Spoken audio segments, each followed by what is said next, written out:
ஒருத்தரை தான் அறிமுகப்படுத்தினேன். ஆனால் ஆதி எத்தனை பேர் அறிமுகப்படுத்துறாருங்கிற கணக்கு சொல்லவே முடியாது. அவ்வளோ அறிமுகங்களை அவர் பண்ணியிருக்காரு. ஸோ இது இப்போ தமிழா என்டர்டெயின்மெண்ட் இன்னும் பல திறமைகளை ஆதியும் ஜீவாவும் நல்லா வருவாங்கிற நல்லா வந்துட்டாங்க, இன்னும் மேலே மேலே வளருவாங்கிற நம்பிக்கை எனக்கு இருக்குது. ஆனால் அந்த இப்போ தமிழா என்டர்டெயின்மெண்ட் மூலம் பல திறமைசாலிகள் இளைஞர்களுக்கு, திரையுலகிற்கும், சினிமா இண்டஸ்ட்ரிக்கு, மியூசிக் இண்டஸ்ட்ரிக்கு வருவாங்கிற நம்பிக்கை எனக்கு இருக்குது. நான் ரொம்ப ஒரு சந்தோஷமான மன்னேன். ரொம்ப பேசுகிறேன் எங்களை பற்றி. ஏன்னா அன்பே சிவம் படத்தில் ஒரு டைலாக் வரும். மாதவன் வந்து கமல் சார்கிட்ட வந்து சொல்லுவார், நீ அண்ணன் மாதிரியாங்க, இதே முதல்ல சொல்லின்னு கமல் சார் கேட்பார். இது என்ன லவ்வா அசிங்கமாக சொல்லிட்டு இருக்கிறதுங்கிற மாதிரி வெக்கப்பட்டு சொல்லுவார். அதே மாதிரி தான் நான் அவரை பற்றி ரொம்ப உயர்வாக பேசினா இவங்களே நான் நக்கல் அடிப்பாங்க பின்னாடி. அதனால் ரொம்ப சந்தோஷமான மேடை.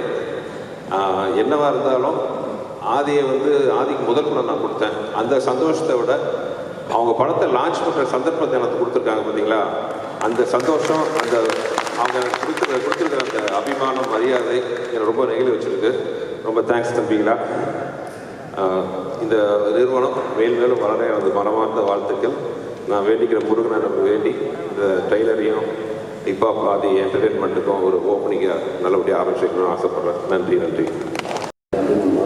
அப்படின்னா அது ஸ்டார்ட் ஆகும். இந்த படத்தை நான் முதல்ல கதையாக கேட்டவங்க பிரமிச்சு போட்டேன். ஏன்னா இந்த வயசில் இப்படி ஒரு கதையை அவங்க யோசிச்சு அதை எக்ஸிக்யூட் பண்ணுறதுக்கு அது ரொம்ப கஷ்டமான ஒரு விஷயம் தெரிஞ்சு இந்த அட்டன் பண்ணுறாங்க.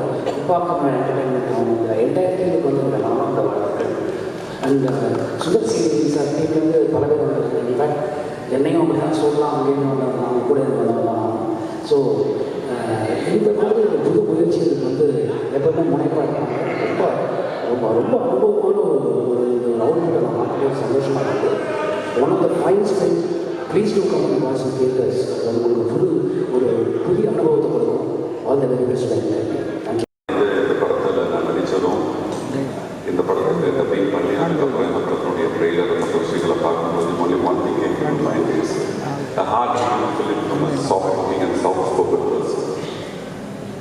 இவர் வந்து இந்த மாதிரி ஒரு படம் சத்தியமாக தெரியாது. ஐ ஒர்க் லைக் ஒரு பவர் பிளேயர் வந்து ஒரு பிளேயர் மாதிரி ஒரு 3 days வந்து பண்ணிட்டு போனோம் அந்த படத்தில். Very hard making film. And the best part of Aadhi and his team is so humble. அண்ட் இவர்கிட்ட இருக்கிற டீம் ஒட்டுமொத்த பசங்களுமே வந்து they are so nice, accommodative. And one thing ரொம்ப தெளிவாக சொல்லணும்னா this guy Aadhi, he knows what he wants and he has the conviction. சரி இது கிடச்சது, இதுக்கு மேலே நம்ம இன்னொரு இல்லை மாதிரி ஒன்று எடுக்கலாம், அந்த மாதிரி ஒன்று எடுக்கலாங்கிற ஒரு கன்ஃபியூஷனே இல்லை. I want and I got it. அதுதான். ஸோ எலாபரேட்டாக இந்த கதாபாத்திரத்தை சொல்லணும்னா இந்த படம் பார்க்கும்போது உங்களுக்கு நிறையா கேபினட்டில் இருக்கிறவங்களும் பார்லிமெண்ட்டில் இருக்கிறவங்களும் ஞாபகம் வரும். So the very interesting character.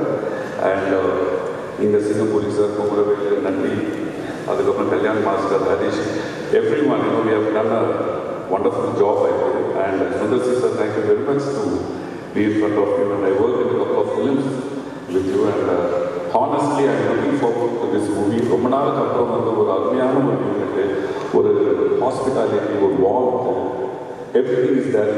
All the best for your production. Entertainment. God bless you all.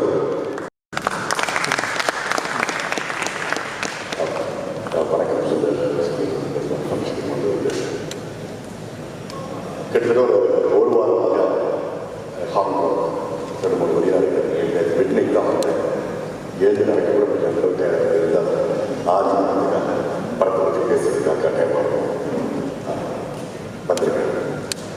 அந்த ஊர்களெல்லாம் இருக்கிறப்போ அந்த நாடுகளில் இருக்கிறப்போ வந்து எனக்கு புதுப்பேட்டை மாதிரி கொடுக்கறதுக்கு படம் வரவே இல்லை அப்படின்னு எல்லாருமே. நான் சொன்னேன் கொஞ்சம் வெயிட் பண்ணிட்டாங்க. உங்கள் எல்லாருடைய ஆர்வத்துக்கு கேள்விக்கு ஒரு பதில், அதுதான் கடைசி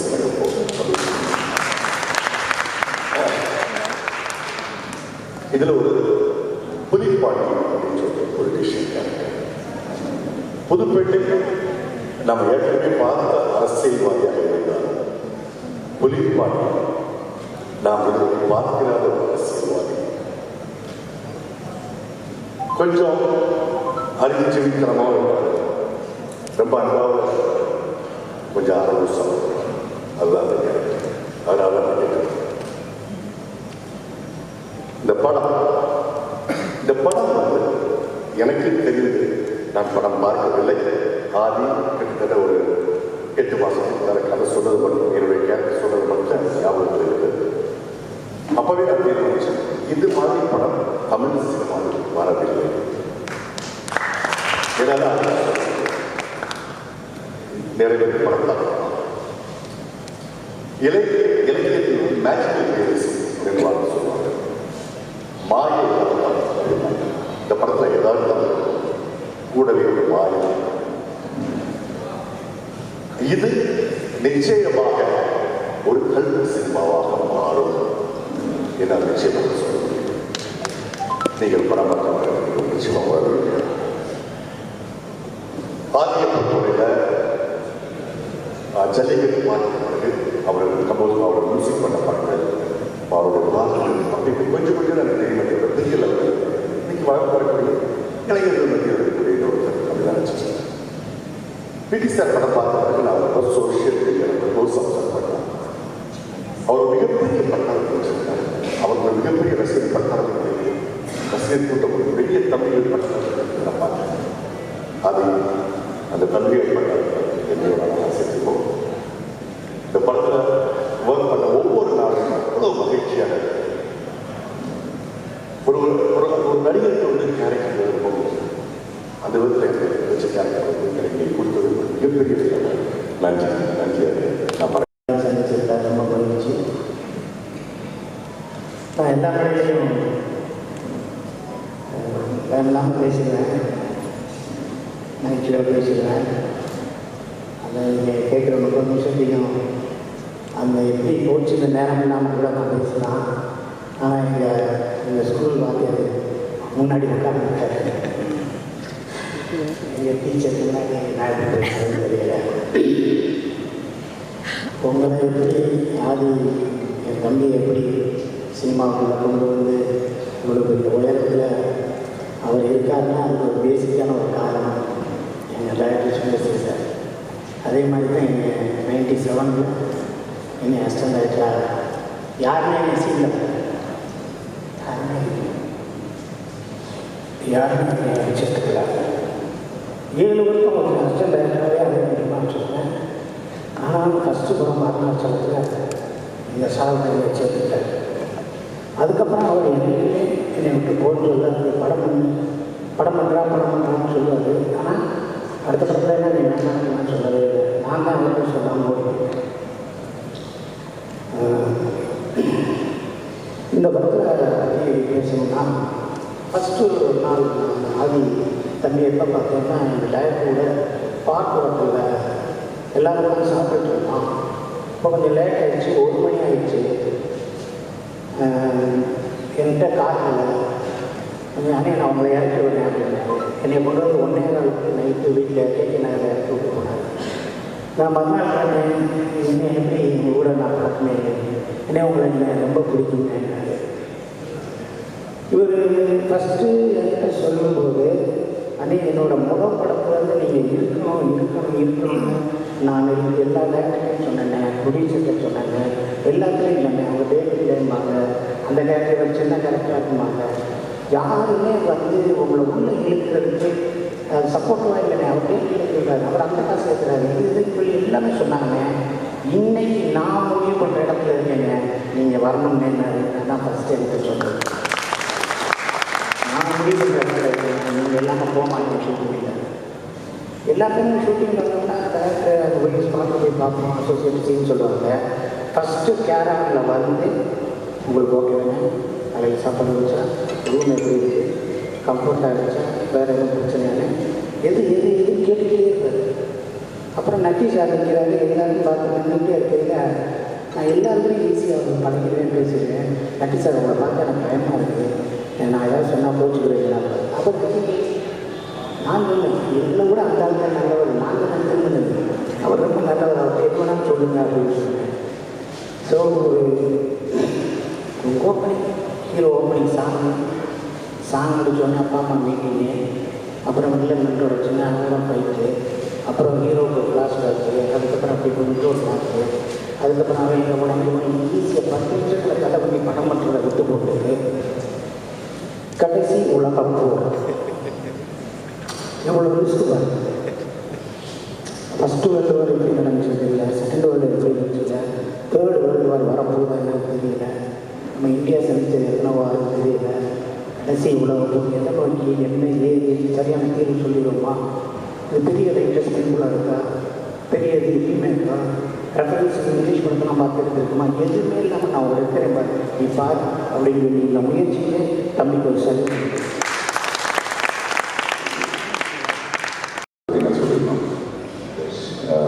இப்போ சினிமாவுக்கு வந்ததுலேருந்து அவர் பண்ண ஒவ்வொரு விஷயங்களையும் ஏதாவது ஒரு விஷயம் சொல்லணும்னு தான் பண்ணுவார். ஜஸ்ட் நாட் ஒரு கமர்ஷியலாக ஒரு விஷயம் பண்ணணும் அப்படின்னு வரைக்கும் பண்ணது கிடையாது. அது ஜெயலலிதா டைம்லாம் இருக்கும், அவர் பண்ண படங்களாக கமர்ஷியல் படங்களாக இருந்தாலும் அதில் ஒரு விஷயம் இருக்கும். இப்போ தமிழ் ப்ரொடக்ஷனில் ஃபர்ஸ்ட் படமாக கடைசி உலக போர், இது இன்னைக்கு ட்ரெய்லர் வந்து ஜஸ்ட் ஒரு ஃபிலிம்ஸ் தான் பார்த்தோம். நான் இன்னும் படம் பார்க்கல. பட் என்கிட்ட என்னோட கேரக்டரை பற்றி டிஸ்கிரைப் பண்ண வந்தப்போ இவரு ஷூட் பண்ண போர்ஷன்ஸ் காமிச்சார், ப்ரீ விஷுவல்ஸ் மாதிரி ஒரு விஷயங்கள் காமிச்சார். அவ்வளோ பிரம்மாண்டமாக இருந்துச்சு. இவ்வளோ பெரிய படம் இப்போ தமிழா ப்ரொடக்ஷனில் ஃபர்ஸ்ட் படமாக பண்ணது. வாழ்த்துக்கள். This is not an easy task, it's a humongous task. இது பாசிபிள் பிகாஸ் உங்களை சுற்றி நீங்கள் வச்சுருக்க உங்களோட டீம் இல்லைன்னா உங்களோட பிரதர்ஸ், உங்களோட ஃபேமிலி மாதிரி தான் நான் பார்க்குறேன். எனக்கு இன்னொரு விஷயம் எனக்கு தெரியவே இல்லை, நீங்கள் ஃபேமிலியோட எப்போ டைம் ஸ்பெண்ட் பண்ணுறீங்கன்னு தெரியல. பிகாஸ் மூவி ரிலேட்டட் ஆல்பம்ஸ் இதில் தான் நிறைய நம்ம பார்க்குறோம். எனக்கு இல்லை, நான் பயங்கர ஃபேமிலி ஒரு பர்சன். நான் ஷூட் முடிஞ்சால் உடனே டக்கு நான் வீட்டுக்கு போயிட்டுருக்கேன், இல்லை பைக் கேரளாவில் நான் போயிட்டுருக்கேன். பட் நீங்கள் வந்து எப்படி அதை மேனேஜ் பண்ணீங்கன்னு எனக்கு தெரியவே இல்லை. நீங்கள் போடுற ஒவ்வொரு எஃபோர்ட்டும் definitely give it back to 1000 folds அப்படின்னு நான் மிஸ் பண்ணிக்கிறேன். இந்த படத்தில் ஒர்க் பண்ண அசிஸ்டன்ட் டைரக்டர், கேமராமேன் அர்ஜுனா நஸ்தி, ஆர்ட் டைரக்ஷன் சார், எல்லாருக்கும் வாழ்த்துக்கள். வாசு சார் சொல்கிற பண்ணுங்க, இது பாருங்கள், அந்த பாருங்கள். எனக்கும் அவருக்கும் பழக்கமே கிடையாது, நான் ஒர்க் பண்ணதே அவரோட. கொஞ்சம் ஹெசிடேட்டாக இருந்தேன். அதுக்கப்புறம் ஷூட்டிங் போனோம், ஒர்க் பண்ணோம். இவ்வளோ ஈஸோட இவ்வளோ ஏஜில், அதுவும் அவர் ஓன் ப்ரொடக்ஷனில் இவ்வளோ பெரிய ஆர்டிஸ்ட், எல்லாமே சீனியர் ஆர்டிஸ்ட்டு. நான் பார்த்துட்டே இருந்தேன் எப்படி இவ்வளோ அந்த எக்ஸ்பீரியன்ஸ் வந்தது ரொம்ப வருஷம் ஆகும். ஸோ அது வந்து ஒரு பெரிய விஷயம். Thank you so much. எவ்வளோ அழகாக எல்லாரையும் ட்ரீட் பண்ணி, அழகாக கைட் பண்ணி, ஒரு இடத்துல நான் எந்த ஒரு பிரச்சனையும் பார்க்கல, எங்கேயுமே யாருமே முகம் சுடிச்சு பார்க்கல. அவர் கூட இருந்த டீம், அசிஸ்டன்ட் டைரக்டர்ஸ் ஆகட்டும், அவர் கூட இருந்த கேமராமேன் அர்ஜுன் அவரோட டீம் ஆகட்டும், மொத்த டீமுமே ஒரு அப்படியே ஸ்மூத் சேவிங் தான். எங்கேயுமே நான் எந்த ஹிக்கப்ஸும் பார்க்கல. ஒருவேளை ஏதாவது பின்னாடி நினைச்சாங்க காமிச்சிட்டு எதுவும் தெரியல. பட் நான் பார்த்த வரைக்கும் ரொம்ப ஸ்மூத்தாக, ரொம்ப அழகாக எல்லாரையும் ஹேண்டில் பண்ணாங்க. அது வந்து பெரிய பெரிய விஷயம். So I am very very happy working. அது இல்லாமல் முதல்ல எனக்கு கேரக்டர் சொல்கிறது வந்து இவ்வளோ தான் இருக்கும் அப்படின்னாங்க. அதுக்கப்புறம் சொன்னாங்க நான் ஸ்ட்ரென்த் கொஞ்சம் டெவலப் பண்ணியிருக்கேன், நல்லா இருக்குது அந்த காம்பினேஷன், உங்களுக்கு நட்டிஸோட காம்பினேஷன் நல்லா இருக்குது, இன்னும் டெவலப் பண்ணியிருக்கேன். எனக்கு ரொம்ப சந்தோஷமாக இருந்துச்சு. ஸோ இந்த படத்தில் ஒரு நல்ல கேரக்டர் பண்ணுற ஒரு பெரிய திருப்தி எனக்கு. அது இல்லாமல் இந்த ஹோல் டீமுமே இவ்வளோ டேலண்டடாக, அதுவும் ஓன் ப்ரொடக்ஷனில் இவ்வளோ பெரிய ஒரு படம் பண்ணுறது பெரிய பெரிய விஷயம். அண்ட் கங்க்ராச்சுலேஷன்ஸ் ஃபார் தட் உங்களுக்கு Jeeva. And thank you for the opportunity. Thank you. Director, actor, எல்லா அவ்வளோ பேரும் சேர்ந்து நடிக்க வைக்கிறது கூட ஒரு பெரிய விஷயம். ஆனால் அவங்க எல்லாரும் இன்வால்வ் பண்ணி நடிக்க வைக்கிறது பெரிய விஷயம். எல்லாருமே இம்ப்ரவைஸ் பண்ணாங்க. நீங்கள் எப்படி சொன்னீங்க, அது ஒரு காட்சிக்கு முன்னாடி அந்த நேரத்தை எடுத்து அவங்க எல்லாரும் அதுக்குள்ளே வந்த பிறகு எவர் வந்து தனக்கு வேண்டிய சொல்லி எடுத்துக்கிட்டாரு. அது வந்து எனக்கு ரொம்ப ஆச்சரியத்தை கொடுத்தது. அவ்வளோ பெரிய ஸ்கேல். ஏன்னா எல்லாருமே இமேஜின் பண்ணணும், அந்த புல்லு வெடிக்குது, இந்த புல்லட் வரும்போது அதுக்கு நகரணும், ஒருத்தருக்கு கோஆர்டினேஷன் இருக்கணும். இதெல்லாம் எங்களையே அவர் செய்ய வச்சார், எங்களுக்குள்ளேயே பேசி. அந்த ஆளுமை வந்து நிறைய அனுபவம் உள்ள இயக்குநர்கள் தான் அவர் அதுக்கு இயல்பாக ஐ மீன் கங்க்ராச்சுலேட் ஜீவா. ஒரு பயணம் மிகப்பெரிய பயணமாக இருக்க போகுது. ஏன்னா சத்தம் இல்லாமல் சிரிச்சுக்கிட்டே இவ்வளோ பேரை ஹேண்டில் பண்ணுறது வந்து ரொம்ப கஷ்டம். நாங்களே பார்த்தோம் எங்கேருந்து ஓடி வராங்கன்னு பார்த்தா ஒரு கும்பல் ஓடி வந்தோம். அவங்க வீட்டிலேருந்து லைட் போடுவோம், நாங்கள் எங்கேயும் அங்கே போனோம். அவங்க விளையாட்டுத்தனமாகவே ஹேண்டில் பண்ணி முடித்தாங்க. அது வந்து நான் இன்னமும் ஆச்சரியப்பட்டு கொண்டிருக்கும் ஒரு விஷயம். Thank you so much. All the best. So இதோட ஸ்டோரி நரேட் பண்ணும்போது like I was very excited. Because ரொம்ப டிஃப்ரெண்ட்டாக இருந்தது. பட் நான் யோசிச்சேன் இதை எப்படி புல் ஆஃப் பண்ண போகிறாரு, because it's look very huge. But he had so much of conviction, and I think to attempt something like this at this stage in his career and with very limited resources, I think that it itself takes a lot of courage. So yeah, so I'm really proud of the team. And as the shoot progressed, the way he was handling the whole team, it was a huge. There was a lot of actors. It was a big team, you know. So from the discussions to this very moment, the way he was handling things, he was handling everything so gracefully.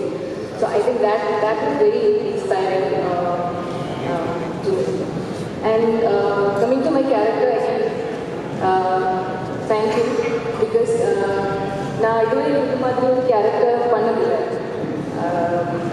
So thank you for believing that I can pull off something like this. இது ரொம்ப பியூட்டிஃபுல்லான பவர்ஃபுல்லான role film. So I'm very very grateful for that. And actually பார்த்தா shoot experience எல்லாம் பார்க்கும்போது இதில் நிறையா difficult risky challenging scenes எல்லாம் இருந்தது. பட் ஆனால் எந்த ஒர்க் ப்ரெஷரும் இல்லாமல் ரொம்ப ஜாலியாக பண்ண ஒரு ஃபிலிம் தான் கடைசி level force. I think that the credit goes to the team. It was such an energetic team, and I felt there was a lot of warmth and a lot of unity among the team.